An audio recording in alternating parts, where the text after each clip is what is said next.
네, 반갑습니다. 불굴입니다.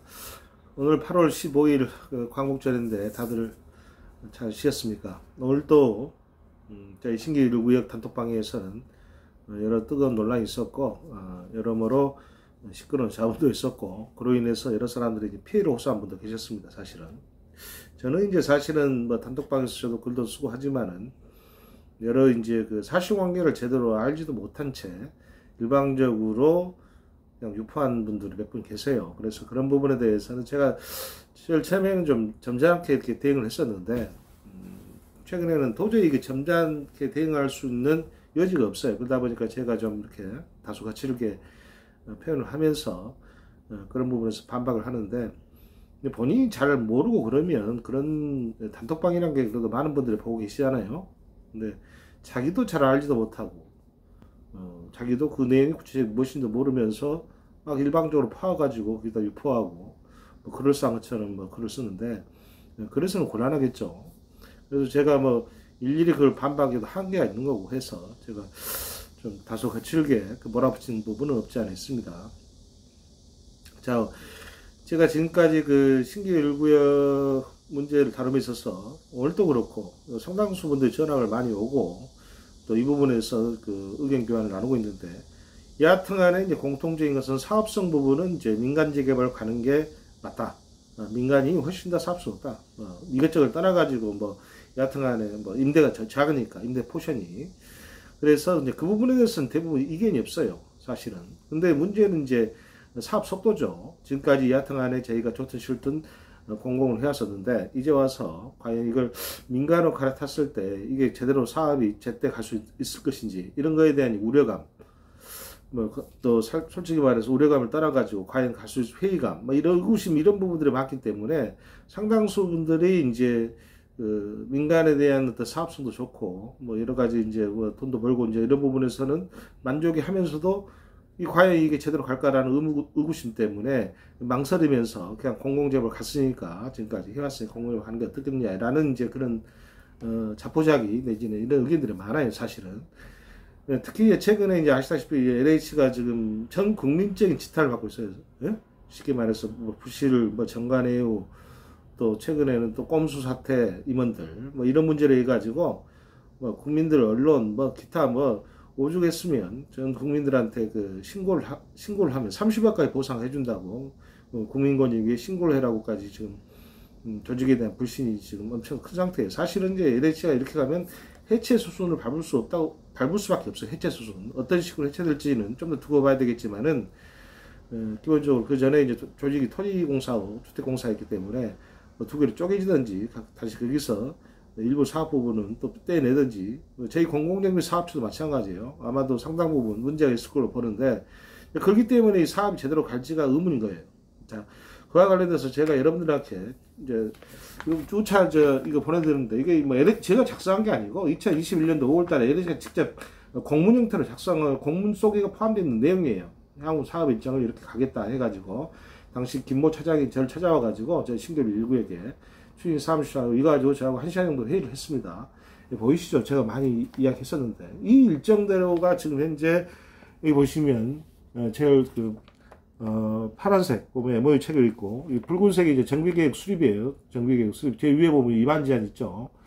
그 다음에 이제 좀 더 분홍색 계통이 구역 지정 후 구역 지정 번호돼서 주민대표 구성되어 있고 그 다음에 마지막 사업시행자 지정해가지고 사업시행자 지정을 위한 총회가 돼 있죠. 그래서 주민 동의 3분의 2 이상 해가지고 이렇게 총회를 한다고 이렇게 저하고 약속을 한 겁니다. 그런 다음에 이제 총회 결과를 갖고 구청에 이제 뭐 하는 거예요? 신청을 하는 거예요. 그래서 이건 누차 제가 설명을 드렸어요. 그죠? 이 순서대로 하기로 했었는데 갑자기 이제 돌변을 해가지고 나중에 LH가 사업시행자 지정을 먼저 받으려고 이런 식으로 여러 가지 문제를 일으키다 보니까 결국 좀 이 쿠데타 사태가 나고 복잡해졌는데 여하튼 좋습니다. 근데 제가 좀 이야기하고 싶은 점은 이 순서에 하더라도 이 순서로 좀 하자 그러면 지금 마지막 지금 사업 시행자 지정이 보이시죠? 이게 지금 언제 더 있습니까? 지금 2022년 이거 좀 2022년이죠. 2022년 여기 저 9월 이렇게 돼 있죠? 지금 9월. 그러니까 사업 시행자 지정 총회가 지금 8월로 잡혔어요. 8월 셋째 주로. 2022년. 작년 지금 올해 2023년 8월이니까 작년 8월에 이미 사업시행에서 지금 총회를 끝내고 신청을 단계가 지금 이 단계. 그러니까 지금 단계로 치자하더라도 지금 1년이 넘은 거고 사실은 1년이 훨씬 더 넘은 거예요. 왜 그러냐면 지금 저희는 지금 여기 보면 정비계획 수립 제한이라고 여기 보면 저 그만 체크했는데 정비계획 용역 푸른색 보세요. 저 체크한 거 연필로 정비계획 수립 제한 이 제한도 지금 못 나오는 상태입니다. 사실은 이 제한이 언제쯤 하게 돼 있었냐면 2021년도 10월이에요. 2021년도 10월에 지금 이 정비구역 위반 제한을 하기로 돼 있던 거예요. 2021년 10월. 그러니까 이때까지 동의서를 다 거둬야 되겠죠. 2021년 10월 때까지. 그죠? 원래. 저희가 아까 제가 동의서 언제 거둬 그랬어요? 저희가 2021년 5월 28일 날 최초로 동의서를 거뒀어요. 그러니까 2021년 5월 거둬가지고 6월 달부터 거둔 건데, 그럼 6, 7, 8, 9, 9월 달 4개월 만에 동의서를 다 완벽하게 거둬야 되는 거예요. 그죠? 사실은 원래 이 스케줄대로 가자 그러면. 그리고 10월 초에 이제 정비구역 수립 제한을 하게 돼 있기 때문에 4개월 만에 동의서를 진구하고 바로 10월 달에 여기 보시면 일정표 다 나왔잖아요. 그죠? 2021년 돼 있죠? 여기 보세요. 2021년. 그래서 여러분들 보셔야 돼요. 이걸 제가 단톡방에 자꾸 올려도 안 보이시고 제 말에 귀를 안 기울는데 좀 보시고 정확히 좀 따져보세요. 그래서 자 2021년도 10월 달에 이제 말하자면 LH가 말하자면 이제 위반 제한을 하게 되는데 그로부터 지금 계산하자 그러면 지금 거의 지금 1년 10개월 이상 지금 늦춰진 거예요. 그죠? 지금 현재 위반 제한을 못 하고 있으니까 위반 제한 아마 2년 이상 넘어갈 것 같아요. 그죠? 지금 아직 위반 제한 못 하고 위반 제한 활자할지도 모르겠지만은 예를 들어서 단순하게 계산하더라도 10월 달에 뭐 훨씬 이제 될지 안 될지 모르겠지만 10월 달 하더라도 2년이 지난 거예요. 그럼 왜 이렇게 늦어졌을까? 어? 왜 지금 당초 스케줄보다 2년 이상 지체됐을까라는 거에서 여러분들이 한 번쯤은 생각을 해보셔야 된다는 거예요. 응? 왜 이렇게 늦어졌을까요? 다른 건 없습니다.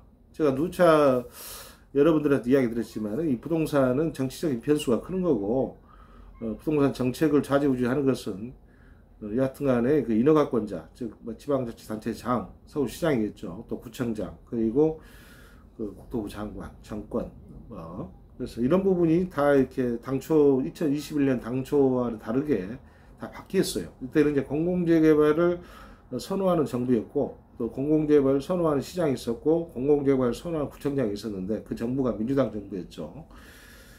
지자체당들도 다 민주당이었고 근데 2021년 뭐 이렇게 넘어가면서 하반기로 넘어가면서 서울시장도 바뀌고 그 뒤에 뭐 여러 가지 정치 그 선거위에서 대통령도 바뀌고 국토부 장관도 바뀌고 국민의힘 다 바뀌었어요.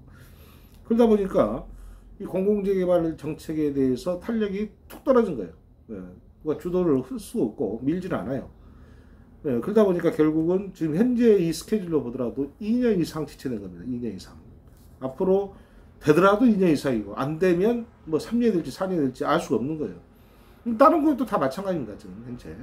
공공재개발 후보지 구역들이 이제 1차 후보지가 저희를 포함해서 총 24개, 그 중에서 8곳이 이제 정비계획 구역지가 된 곳이고, 나머지 16곳이 구역지가 안 된 곳인데, 다 마찬가지예요. 그래서 전체적으로 공공재개발 사업 자체가 지금 현재, 일단은 서울시나 이런 데서 뭐 밀질 않으니까, 사업 추진이 되지 않고 있다. 모든 지역이 거의 사실상 올스톱된 상태다라고 이제 제가 이야기 드리고 싶고, 자, 그렇다 보니까, 제가 이제 이야기 드리고 싶은 게, 여러분들께서 이제 우려한 게 이거예요. 과연 우리가 사전계획까지 끝났는데 과연 제대로 빨리빨리 갈 수 있을 것이냐, 아니면 아까 또 뭐 신통으로 과연 뭐 해제가 돼가지고 신통을 됐을 때 과연 제때 갈 것이냐라고 이제 우려하시는 분이 많은데, 일단은 정리가 필요한 게 제가 누차 얘기했지만은 과연 후보지가 되면 신통계획 신청이 가능하냐라는 부분인데, 이 부분은 제가 누차 구청 가서 신통 담당자도 확인했고,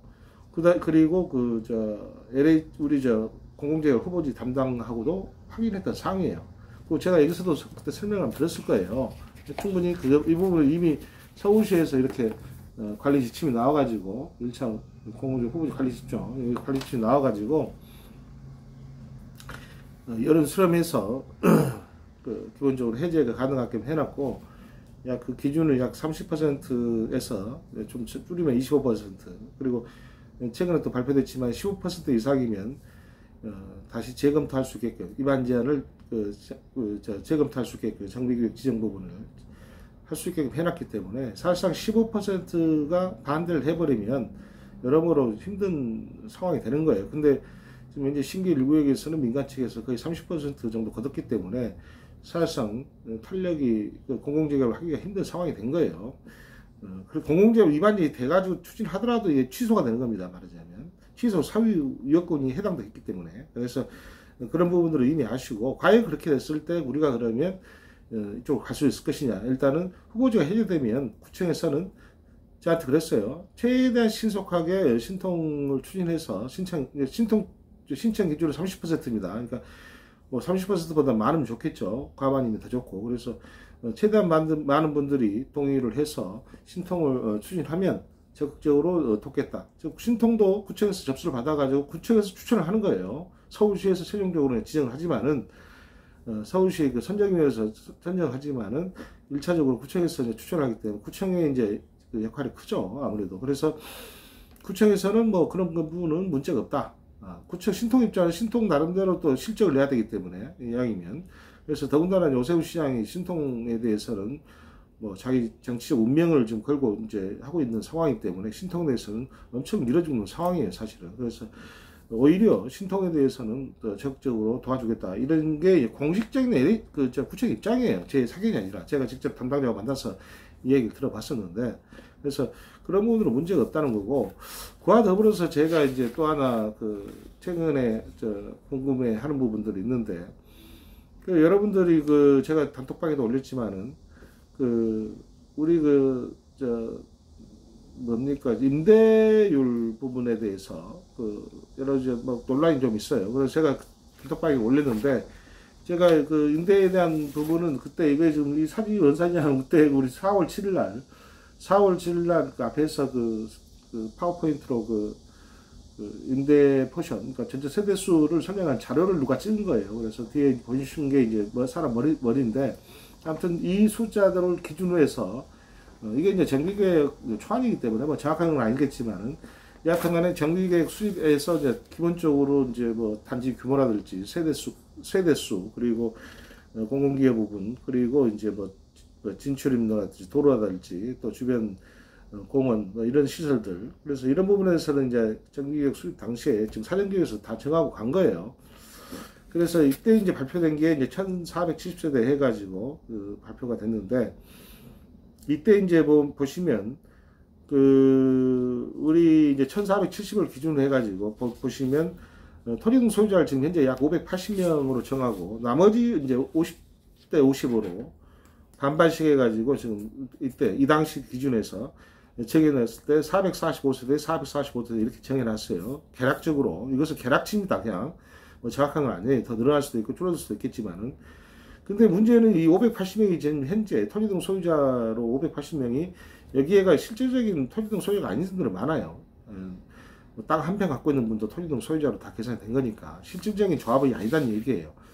그래서 이제 그런 부분들을 다 추려내고, 또 그러니까 그런 부분들 이제 추려내고, 그 다음에 이제 본인이 원해서 현금 청산하실 분들, 이제 아까 말한 땅만 갖고 땅이 이제 90평방 이하 있는 분들은 다 현금 청산자 대상됩니다. 주도지역 등간에 이제 본인이 추가로 땅을 구입하지 않는 이상 돈 받고 나가야 될 사람들이고, 이제 나머지 이제 또 본인들이 원해서 또 그냥 청산해 나가실 분도 계세요. 다 여건상. 그래서 이분들 기준이 제가 봤을 때는 약 100, 지금 현재 우리 580 중에서 보면 100에서 150명 정도 돼요. 통상적으로 이 정도 됩니다. 지금 현재 우리 약 600명 기준 했을 때 약 100에서 150명 정도가 말하자면 현금 청산, 땅이 이제 소규모 땅, 예? 한 평 갖고 계신 분도 계시고 지금 2평 갖고 계신 분도 많이 있어요 지금. 그래서 이런 분들 다 제끼고 나면 실질적인 토지등 소유자는 약 430명에서 480명이 되는 거예요. 100에서 150을 빼니까. 그런데 이제 문제는 이 중에서 이제 지분형 주택을 신청하신 분들 계실 거예요. 지분형 주택 신청 조건 제가 쭉 이야기를 했죠. 법 80조가 나와 있는데, 그래서 형편이 어려우신 분들은, 특히 이제 빌라 사신 분들, 이런 분들은 지분형 주택을 신청할 수밖에 없어요. 빌라를 자기가 샀는데 가령 이제 세입자를 지금 현재 주고 있다, 전세를 주고, 이런 분들은 사실상 뭐 거의 돈이 현금이 없을 거 아니에요. 근데 이런 분들이 현금을 동원해가지고 몇 억씩 7, 8억씩 동원해가지고 이거 60평방미터 뭐 7, 8억을 할 건데 제약 이거 하기가 좀 곤란한 부분이 없지 않아 있어요. 왜냐하면 실질적인 본인 돈이 없기 때문에 다 전세 보증금 빼줘야 되기 때문에. 그래서 지분주택 신청자를 이제 그런 분도 계시고 또 원주민도 뭐 계시고 뭐 하실 건데, 뭐 여하튼간에 이제 100에서 150분 정도 예상을 하면 이건 계략치입니다. 계략치. 지분주택을 신청이 한다는 얘기는 돈 없는 분들이 많다는 얘기예요. 현금 동원 능력이 떨어진다는 얘기죠. 나이 드신 분들 같은 경우. 그래서 이렇게 되면 이제 지분적 주택을 제한 실제 토지등 소유자가 아까 그 445명 중에서 현금 청성자 100에서 150명 빼고 다시 여기서 100에서 150명을 빼면 약 300명 정도밖에 안 돼요. 300에서 350명. 네? 총 580명 중에서 약 300에서 350명 정도밖에 그 실질적인 그 토지등 소유자, 그러니까 조합원 아파트를 분양받을 사람이 이 정도밖에 안 된다는 얘기예요. 그런다면 이 프로티지가 전체 프로티지가 약 20.4에서 23.8%밖에 안 돼요. 25% 미만이에요. 4분의 1 미만. 무슨 말인지 아시겠죠? 이렇게 되고 일반 분양은 이제 520명이 됩니다. 일반 분양 아까 445명에서 좀 더 늘어나겠죠. 아무래도 그렇게 해서 35.3%가 되는 거고, 이제 임대가 이제 폭발적으로 증가해요. 아까 얘기했다시피 이제 지분형 주택 숫자가 늘어나고, 그죠? 그리고 토지등 소유자가 그 아까 자발적 현금 청산자 그리고 비자발적 현금 청산자 줄어든 몫이 그대로 이제 100에서 150명이 이제 그 2분의 1로 나눠서 반은 이제 일반 분양 분으로 가고 반은 이제 지분형 주택 가는, 반은 이제 임대로 가는데, 그 임대에다 다시 지분형 주택을 100에서 150세를 대하면 약 600세대에서 650세대. 이거 내래치가 이야기한 거예요, 그 당시에. 네? 무슨 말 알겠죠? 600, 그때, 저하고 이야기했을 때 600 몇 세대 했어요. 600 몇 세대. 그래서 600 한 20세대 정도를 기억하는데, 아무튼 600에서 650세대 정도가 지금 현재, 죄송합니다. 그 임대분 세대수가 되는 거예요. 네? 임대분 세대수. 그렇게 되면, 실질적인 임대 포션이 40.8%에서 44.2% 되는 거예요. 약 40%가 넘는 거예요. 10집에서 4집 정도가 임대 포션이 되는 거예요. 임대도 종류가 여러 가지 있겠지만, 공공임대니 뭐, 여타 종류가 있겠지만, 그래서 40% 이상의 이제 임대가 되다 보니까 전체적인 아파트가 하향 평준화가 되는 거고, 아파트 가치가 하락되고, 임대 아파트로 되면서 이제 문제는 또 소셜 믹스로 동이 임대동이 따로 있는 게 아니라 한 동에가 같이 우아래층에 같이 이제 임대가 살다 보니까 소셜 믹스가 이제 그거죠. 그래서 모두 우아래층에 같이 임대가 배치되다 보니까 소위 말해서 임대 아파트촌으로 전락할 가능성이 많다.